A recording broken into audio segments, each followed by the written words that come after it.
এই যে তোমাকেই বলছি, কথাগুলো মন দিয়ে শোনো। কেন কাঁদছো বোকার মতো পাগলি মেয়েটা? কেঁদো না একদম। যে তোমাকে ভালোবাসে সে তোমাকে কখনোই কাঁদাতে পারে না। আর যে ভালোবাসে না তাকে তুমি বলো ভালোবাসো ভালোবাসো, তার থেকে কি কখনো ভালোবাসা পাবে? ওই বোকা মেয়ে, আর ফোন ঘাঁটতে হবে না। আমার কথাগুলো মন দিয়ে শোনো, কষ্ট আর পেও না। যে চলে যাওয়ার জন্য আমাদের লাইফে আসে সে চলেই যাবে। তুমি তাকে টেনে হিচড়ে জোর করে কখনোই আটকে রাখতে পারবে না। জানি তার স্মৃতিগুলো তোমার মনে থাকবে, কিন্তু তাকে এই জন্মে তোমার পাওয়া হবে না। এই নিয়ে বোকার মতো কান্নাকাটি করো না।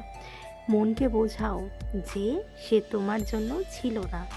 যে ছেলে তোমাকে কেয়ার করবে, তোমাকে ভালোবাসবে, সে অলরেডি তোমার জন্য ফিক্সড করা আছে। কান্না করে যদি সব কিছু পাওয়া যেত, তাহলে গোটা পৃথিবীর মানুষ কান্না করে সব জয় করে নিত। বিধাতা আমাদের জন্য অনেক ভালো কিছু ভেবে রেখেছে, তাই তুমি আজকে কাঁদছো। জীবন অনেক বড়, হেরে যাওয়ার পর বিজয়ী তুমি একদিন ঠিকই হবে।